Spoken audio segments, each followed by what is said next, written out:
Tyson Bryden. Welcome to Nonstop Rock Talk. I'm your host, as always, Tyson Bryden. Today, I welcome from Fraxures, Travis Neal. Travis, welcome. How's it going? It is going great. Thank you for having me. No, it is my pleasure. Travis, possibly as we begin, you can tell me a bit about Fraxures. How would you term your style of music, the inception of the band, all the pertinent details that relate to Fraxures? Okay. It's kind of hard to, I guess, we'll start with the sound. And, obviously it's hard to describe your own sound. It's like, oh, we don't sound like anything. We don't sound like anything. There's different elements of what makes the band complete. So I would say, the listener can expect to hear everything from the heavy stuff, the heaviest of heavy, to the poppiest of poppy, with everything in between. We try to maintain our heavy integrity, but I can't help it. Even if I'm writing heavy vocals, I think in pop structures, because those are the earworms to me that stick in my head, and that's what makes me want to write vocals. So I can't help it. And then a bit of history. Fraxures was formed slightly pre-pandemic. We were a different band then, and we started writing. Well, we'd been writing for a while, but we actually started writing and with purpose of fulfilling a new EP or a new record. And we quickly realized that the direction that we were going was not the same direction that the past band was going. So we were at a point where it didn't really hurt to rebrand. So we rebranded as Fraxures and kept going. And, we've had some downtime here and there due to things in our control and out of our control, but we're back in full swing, and we're getting ready to release our record. So that's a bit of the history about the band in a nutshell. The quickest streamlined version I could find. Well, I apologize for throwing that at you, because when I listened to the band, I was like, you know what, this is kind of the question I might want to ask. And I guess I kind of threw that at you, and I do apologize, but I kind of wanted to hear what your take on it was. All right. Well, let me hear your take, actually. It was exactly what you said. Oh, sweet. Well, see, when I think the first song I heard was Blackheart Serenade, which we'll talk about the new video in a second, which is the latest material that has just been released. So I'm listening to it, and it's heavy. And then I heard a growl, but then this melodic vocal, and that's that pop sensibility, that pop thing, those earworms that you talked about. And it caught my attention right away, because I kind of gravitate more to, I'm an old metal guy, like old hairband kind of guy, and 90s stuff and that. So when I hear that immediately pops out to me. But the way you mixed it, together, that was really interesting to me. And for the most part, when I hear a band that only sings in that term of the really heavy, mm-hmm. I immediately, I'm kind of like, I don't know if I get that, but the way you have done it, I thought it was brilliant, to be honest with you. Awesome. Well, thank you. That means we're doing something right. And I think you're really, from my perspective, you're kind of on to something in terms of that, because I think some people might shy away from that, but hearing those mixed together, I think, is really cool. Awesome. Well, that's the goal. We just, we obviously do us at the end of the day, but, we write music for ourselves, and we write music for people to enjoy. We're not really worried about, where it's going to take us. That's all. If that happens, that's the bonus of it all. Right. And so, that's great to hear, because we write music for people to enjoy, and the fact that you enjoy it, that's good. That means other people are enjoying it as well. Yeah. I was like, this is really cool. So job achieved. So as I mentioned, as I watched the latest video for Blackheart Serenade, and this kind of being my first exposure to Fraxures. As I said in my notes, I've put here, it captured the vocal, the growl kind of vocal, with this amazing melodic singing, and it was captivating. So as I said, that was my first impression, and that impression was very good. Now, this video itself, where was it filmed? We shot the video in the desert area of, I mean, it's a city, and there's a bunch of cities in the area near Calexico and the border. It's called the Imperial Valley. So I had been out there doing some stuff and just drove past this kind of like abandoned, it's like a seeding plant, like a seeding factory. Okay. And it just, I was like, man, that would be a cool place to shoot a video. So, I went over there and, the next day when I had some time and shot some pictures and stuff and some video and sent it to our bass player, which usually is the guy that records all the videos and like shoots all the videos and does all the media part. And he was like, oh man, I love it. So it was just getting the guys together to drive 2 hours out of town to the middle of nowhere, which our guitar player, Esty, he's not unfamiliar because he actually grew up out there. So he's like, okay. Oh, okay, I know where that's at, but it's basically kind of the southern tip of California, or excuse me, the eastern, right before you get into Yuma. Okay. That's cool. So, so it was. That was probably the long-winded version of that. I'm sorry. Oh no worries, man. That's cool. So it was produced by Holly West, I believe. Yes, she directed and produced it, and yeah, we're totally thankful for that. She did a great job. Her vision that she had, just kind of this is what we want to do. We had no storyboard. We had no idea. Hey, this is what we want to do. We want to shoot a video. We want to make some story out of it. And she just took it and ran with it. That's cool. Did it turn out as you had envisioned it? The video turned out actually better than we did because, like I said, usually Vinny is the cameraman. And this time he was able to just kind of do what he was there to do. He was there to play the bass. He was there to perform and be the bass player in the band. And we had Holly West, and then we had this guy, Darren Porter, that brought in, which Vinny being the video guy, he saw his camera. He's like, okay, cool. I got to have one of those too. So he got one as well. It's like this fancy Sony camera. I think it's a Sony Red or something like that. And Darren did all the cinematography, and under Holly's direction, and it turned out absolutely more than all of us could have imagined how cool it would be. That's awesome. So will this video coincide with an upcoming album or EP release? Yes, this is going to be the first single of possibly 4. I know for sure 3, but now there's been talks of adding another one onto it. That will lead into a full-length release. Ideally, if everything goes to plan, we're looking at a full record release. Cool.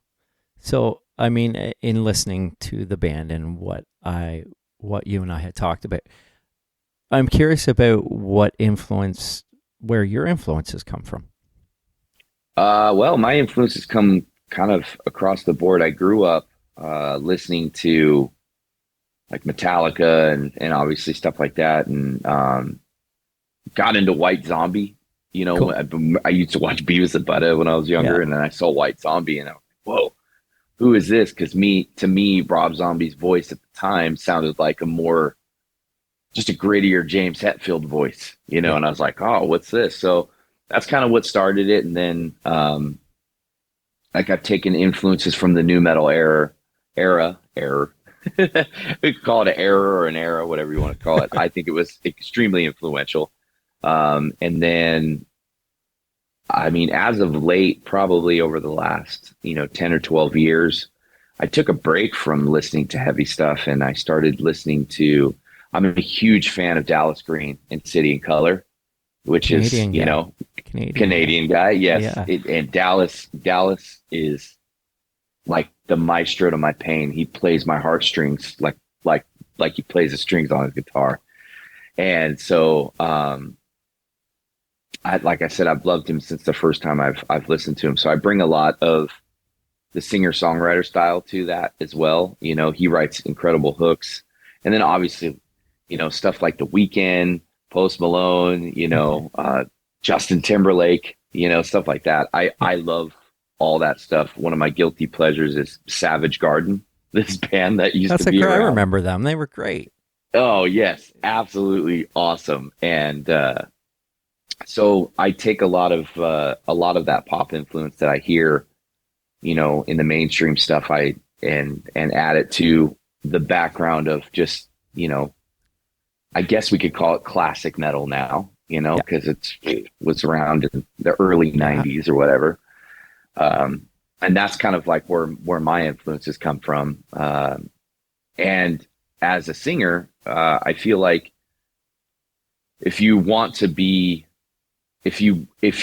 continue to do something, and you want to continue to get better at what you do, instead of pigeonholing yourself into a certain category or whatever, you have to keep growing. So, I mean, there's bands that are influencing me, I mean, daily, and that I just kind of add parts of what they do that I love what they do, and just kind of add it to my little toolbox, you know, just take a little bit here and a little bit there, and just kind of tweak my voice this way or learn to sing that way, and everything. Lately, it's been the more aggressive stuff. I've been on this huge, like, you know, ethereal black metal kick lately. So, you know, it's not that I'm doing any of like that style of vocal in some of the stuff, but I may throw it in there, you know, live.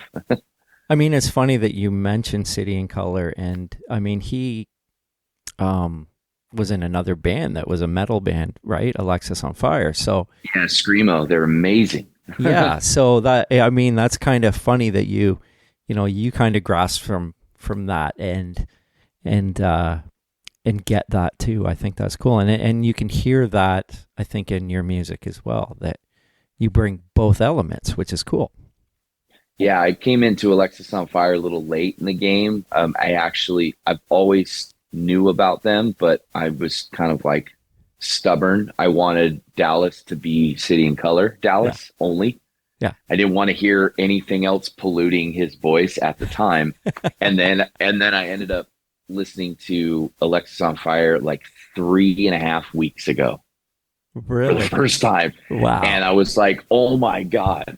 Like it was like the first time I ate sushi when I was younger. It's like I wouldn't eat sushi because it was raw fish. I'm like, that's no way. And then I ate it, and I was just like, what am I doing with my life for my whole life? This is amazing. And that's exactly what I thought about Alexis on Fire. That's so cool. Oh my God. And waiting so long to hear it, now I get a whole new spectrum of albums with unheard Dallas that I haven't heard yet. So it's amazing. That's wicked. I mean, it's funny because the first City and Color song that was kind of released here was with a legendary, like with Gord Downey, who was the singer of a band called the Tragically Hip, who he passed away of cancer, but he is like legendary in Canada. They are like, the Tragically Hip is like one of the biggest bands in Canada.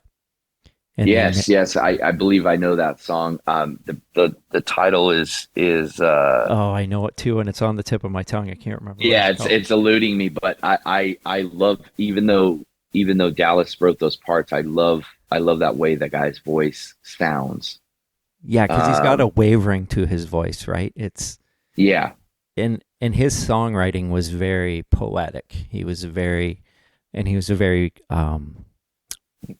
proud of being a Canadian. So that band was kind of like, I believe Dallas is too. I've listened to some of his he released a live album that was great. Not to get political or something, but this was when Donald Trump became president last time.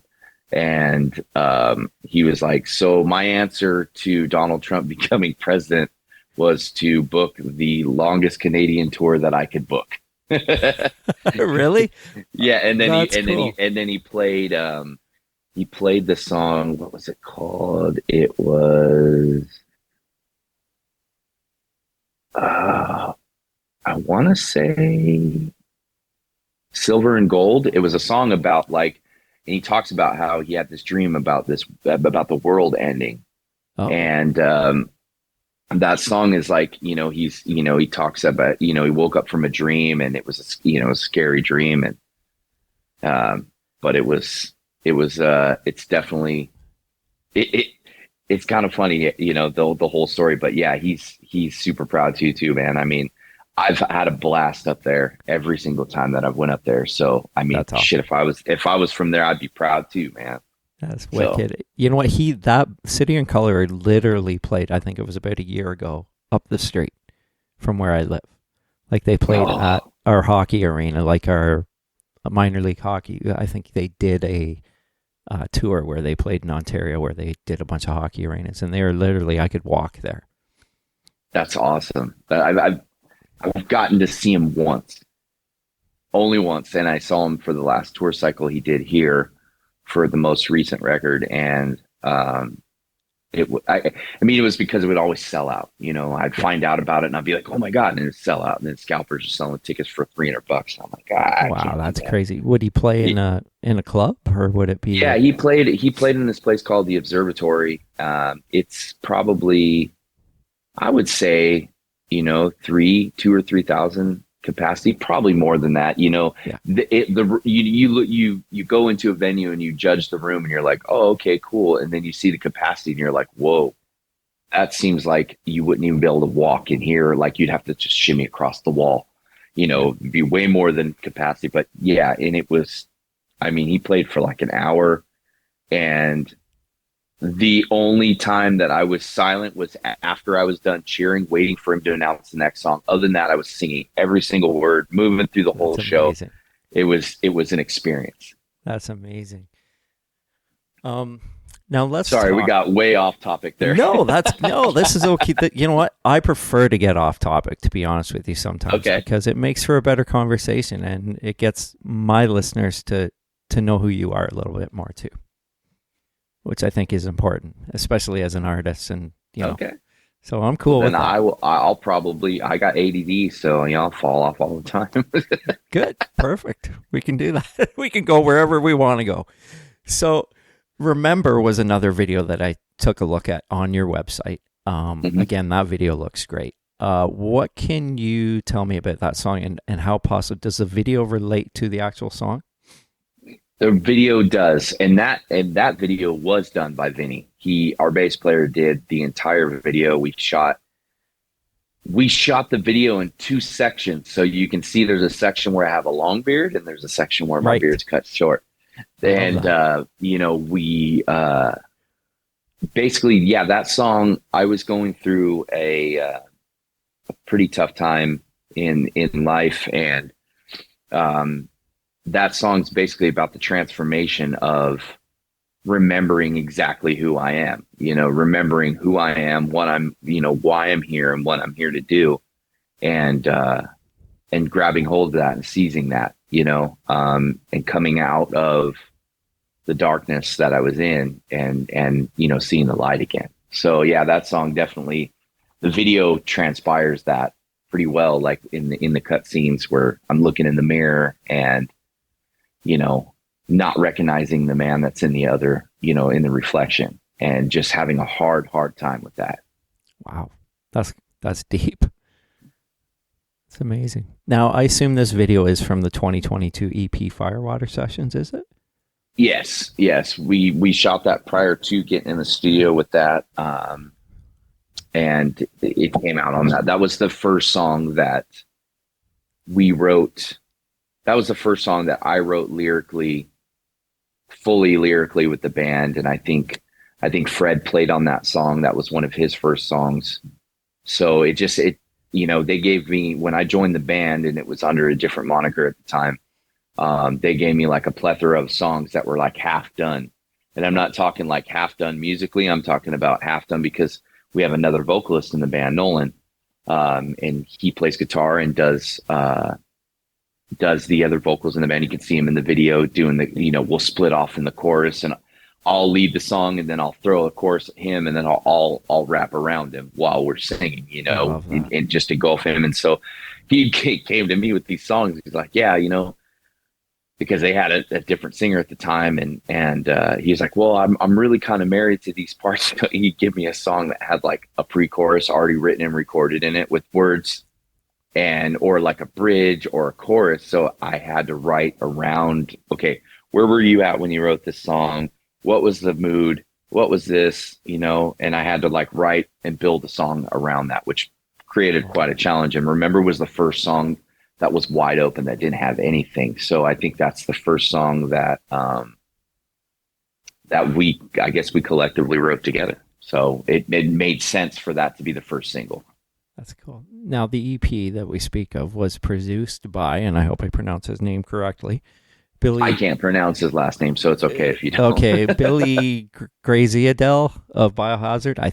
Hopefully I got it right. And regardless, in working with such a great artist, what was it that he brought to the table for the band? Do you think it had a great impact on how the EP turned out?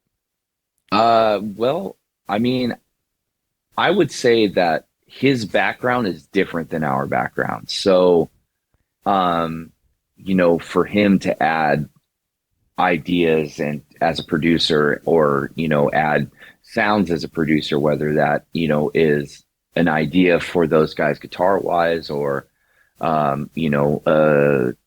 backtrack, a synth or some sort, he comes from that East Coast hardcore and that East Coast metal, which we are definitely not. Yes. And it was kind of cool because having, working with different producers in my life, working with him, I've never worked with a producer that came from that school. And it was kind of cool because he allowed me to dig deep into that more kind of aggressive side, that more hardcore side, coming into it versus just looking at it like a metal song, and then adding some hard rock and some pop to it. It was a little challenging at times because, as a singer singing clean and singing heavy, and then, he comes from the school of hardcore singers, which are just basically belting it, right? Just, right in there. And so like, he'd be like, oh, well, we'd go in the studio and he would just loop a part and he'd be, just sing it over and over and over again until we get the right one. And so like the first day in the studio with him, it was like after the first song, I was cooked. We, recorded for 5 hours of singing the same line over and over and over. And I'm like, look, man, I can't keep doing this, man. You're going to cook me, before I even get the dough made, you're going to burn the bread. You know what I mean? Yeah. And so he was able to work with me. I came in there for a couple solo sessions, and we connected pretty deep, and he brought some great things out of me, and it was really cool. It was really cool. I'm always thankful for the different producers that I get to work with, because some of them are musicians and have bands, and some of them are not. Some of them are just producers, and some of them are actual songwriters as well. And it's pretty cool to get in a studio with somebody that comes from different backgrounds and see what they bring out of you as an artist, and I think Billy brought the perfect amount of aggression, angst, and straightforwardness out of me to make that EP shine the way that it did. He brought the best out of the band. He brought the best out of me for that era of what we were doing. And I'm proud of it. And I like to go back and listen to it, and remember those times. That's amazing. Now you guys have shared the stage with some pretty heavy bands. I mean, Fear Factory, Butcher Babies, and Snot, just to name a few of them. Now, are there plans to tour more this year? They're definitely, right now we had some things that kind of took us out of the game for a little while. There was some health issues that took me out for about a year, and then, just life happened, the pandemic happened and all this stuff, just kind of took us out of the game for a couple of years. So, we right now we're just focused on reintroducing ourselves to our core community, our local community, and reintroduce the band as it is now from what they remembered it being. And Yeah. from there, I think we'll branch out. We'll get out to LA. We'll get to more Southern California dates, and then eventually there's talk of maybe doing some further up West Coast, maybe doing like Arizona, Nevada, New Mexico, and Texas. Do some Southern dates, because the metal is people like that out there. So it's a lucrative market for us to tour in, but nothing as of yet set in stone. But there's talk about it. We got to see where this thing takes us, and then go from there. Cool. What is speaking of which, what is the scene like in Southern California music wise? It's bands? It's good. I mean, San Diego has a different vibe when it comes to heavy music than like say LA. LA has like a deeper, richer. Not that I guess that's a bad analogy for it. It's just got a longer history. You got a lot of the glam bands that came from LA. You got a lot of the new metal bands that came from LA, Southern California. So, I was describing this in a different interview, and they were trying to ask me like, who's better? Who's got the better metal scene? I don't think that anybody has a better metal scene than the other city. I just simply think that maybe LA is a bigger tree trunk, and we're just like a nice heavy branch that comes off of that, and that tree trunk extends up to San Francisco because they got their whole different thing. Right. But it's kind of cool because there's different elements that each area kind of puts in. The bands in LA some of the San Diego bands might sound like that, but a lot of them don't. And, vice versa, the bands from LA won't sound like the bands that come out of here. I don't know what it is. I don't know if it's just something in the amazing Mexican food that we have here, or like the water or something, but it's slightly different than 2 hours up the street from us. Well, it's funny because there's certain guys from back in the day that were from San Diego that moved up to Los Angeles to get their record deals, but they still had a different type of vibe than some of the bands in LA. So I totally understand what you're saying. Yeah, different influences, like even the guitar. I mean, just maybe different. I guess what it would be is it's different competition. So when you're playing with other bands and stuff, it's a different competition. So you just kind of like loop in a lot of strange things that kind of set you apart from everybody else, Right. Now, Travis, I'd like to thank you for joining me today. In closing, do you want to share anything else or any parting words to the listeners? Yeah. Thank you for having me on your show. I appreciate it. And to everybody that's listening, thank you for listening to the show, and thank you for hopefully having some interest in Fraxures after you listen to this episode. You can find us everywhere on any streaming platform, like I said, with everything, FRAXURES, not SX like X-ray. That's right. And anywhere that you look, you should be able to find us, because I do not believe there's another band with that, spelling. So, follow us on all of our social media, keep in contact, reach out to us, say hi, let us know that you listen to the show. Let us know that that's where you heard us and stuff. I mean, we're pretty personable with everybody. We're not, like one of those bands that just gets messages and they sit in the message box. So, we love engaging with people. We love hearing their opinions, whether they're good or bad, because it helps us at the end of the day be better. That's amazing. Okay, man. Well, thank you so much. It was a pleasure talking with you, and hopefully we will get the opportunity. Yeah, I definitely hope so too, man. I welcome the opportunity. You just reach out whenever you might want to. And again, side note, hopefully all this crap, evens out, and we're brothers, and the only thing that separates us is a border, but we're still brothers, and it needs to stay that way. Exactly.